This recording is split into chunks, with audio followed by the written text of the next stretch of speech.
When we think about the First World War, we usually picture trenches, battles, and redrawn maps. But the war didn't just change borders. It turned society completely upside down. And right at the very heart of that change was this incredible, quiet revolution, as millions of women stepped into roles they and everyone else had never, ever imagined for them. So think about it for a second.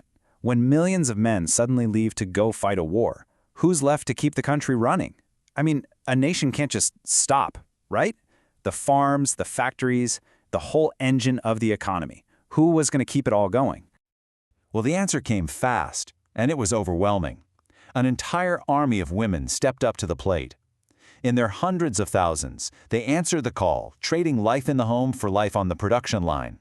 And let's be clear, this wasn't just some small shift. This was a full-blown revolution happening right on the home front. And their work wasn't just helpful, it was essential.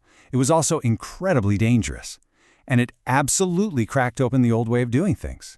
But that brings us to the real nail-biter, the big question we're going to dig into. Was this a permanent change, a real breakthrough, or was it all just a temporary fix, something that would disappear once the war was over? Okay, to really get how huge this change was, we first have to understand the world it came from. The world that was basically shattered by the war. So let's take a look at what life was like before all this, and the massive crisis that popped up almost overnight. So before 1914, the social rules were pretty simple and pretty rigid. A woman's place? It was in the home, full stop. If a woman did work outside the home, the most common job by far was being a domestic servant. But then the war comes along and just shatters that reality. Millions of men head off to fight, and suddenly the country is staring down the barrel of a catastrophic labor crisis. I mean, this crisis was so huge that it changed everything, even for the most radical activists of the day. You had the suffragettes, right, led by absolute firebrands like Emmeline Pankhurst, who were in the middle of this intense fight for the right to vote. They put it all on pause. Their logic was stark, but simple. What's the point of fighting for the vote if there's no country left to vote in? First things first, save the nation. All right, so with the nation in crisis and all the usual political fights on hold, women stepped into the breach. And honestly, the scale of what happened next, it's just staggering to think about. Okay, so the number one most critical job, making munitions. You can't fight a war without bullets and shells, right? Women just poured into these factories. They took on this incredibly dangerous, really demanding work, churning out the millions upon millions of shells the army desperately needed. They were, and this is no exaggeration, literally arming the entire nation. But it wasn't all just heavy, dangerous factory work. Take the brand new aviation industry, for example. Women took on these really delicate, highly skilled jobs, things that had only ever been done by men before. We're talking about things like sewing the fabric onto airplane wings or doing intricate assembly work. These were jobs that needed incredible precision and focus. And it turns out, women were fantastic at them. And yeah, they absolutely took on the toughest physical jobs too. They got their hands dirty in a big way. You had the Women's Land Army out in the fields making sure the country didn't starve. You had women working on the docks, on buses and trains. They proved that pretty much no job was too tough or too grueling for them. And if you want to talk about scale, just look at this number. Between 1914 and 1917, that's just 3 years, the number of women in paid jobs shot up by 1.4 million. Let that sink in. That's not a small increase. That's an entire workforce mobilized in the blink of an eye. And we're not just talking about factories either. The variety of jobs they took on is just mind-blowing. All of a sudden, you had women as conductors on buses, as police officers, as clerks in the civil service. They were right up near the front lines as nurses and ambulance drivers. They even joined brand new uniformed services like the WAAC and the WRAF. Suddenly, you looked around and women were just everywhere, doing everything. But, behind all the patriotic posters and the real sense of doing your duty, the reality of this work was often pretty grim. This all came at a very, very high price. Yeah, you see the propaganda, and it paints this heroic, almost romantic picture, right? Women working in beautiful, sunny fields. But the reality? For many, it was the deafening noise, the grime, and the bone-deep exhaustion of a munitions factory.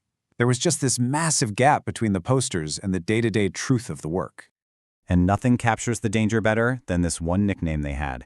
The women working in munitions factories, the Munitionettes, handled toxic chemicals all day long, especially TNT. And constant exposure would actually stain their skin and hair this sickly yellow color. So people started calling them canaries. It sounds almost cheerful, doesn't it? But it stood for a really terrifying reality. And the health risks were no joke. It wasn't just the yellow skin. We're talking constant headaches, awful skin conditions like eczema, jaundice, even mercury poisoning. These women were truly sacrificing their own health and sometimes even their lives for the war effort. And this danger wasn't just in the factories back home. Listen to this quote from Sophie Gran, an American anesthetist working near the front lines in France. She said, "I had just given this poor boy anesthesia when a bomb hit. We were supposed to hit the floor. I took a tray and put it over our heads." It's just a chilling, first-hand reminder of the risks that nurses and medical staff faced working under the constant threat of being shelled. But here's a really important point. These women were not just quiet, passive workers. They found their collective voice. Even though people told them it was unpatriotic to cause trouble during a war, they organized and they fought for their rights. In 1918, female transport workers in London led the country's first ever equal pay strike, and they won. It was a massive moment, proving that even with a war on, the fight for a fair shake was not going to stop. So that all leads to the big one, the huge political question. After all this work, all this sacrifice, all this proof of what they could do, was this the thing that finally got women the right to vote? Well, historians are actually still split on this. On one side, you have historians like Gifford Lewis who argue that, yes, the vote was basically a reward, a thank you from the government for women's incredible contribution to the war. But on the other side, historians like Arthur Marwick say, not so fast. They argue the war just hit the fast-forward button on a process that was already well underway thanks to all that pre-war campaigning. And the argument against it being a simple reward? It's a pretty strong one. Because let's just look at what the 1918 law actually said. Yes, it gave the vote to 8.5 million women, which is huge. But, and this is a big but, it came with some major strings attached. You had to be over 30, and you had to meet a property qualification. So think about that. The very women who did some of the hardest, most dangerous work, those young, often single canaries in the munitions factories, they were completely left out. They didn't get the vote. In fact, they'd have to wait another 10 years. So the war ends, the men start coming home. What happens to this new army of working women? Did the revolution actually stick? Or did things just snap back? Well, for a lot of women, the answer was a hard no. The backlash was swift and powerful. Women were pressured and in many cases forced out of their jobs to make room for the returning soldiers.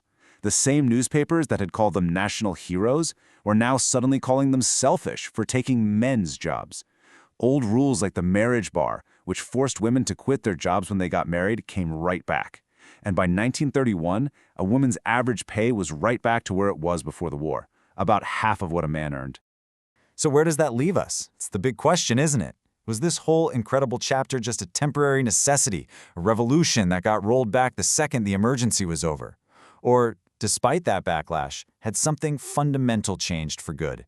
Had these women shown everyone, and themselves, what was possible, and in doing so created that first undeniable crack in the glass ceiling? It's something people are still debating today.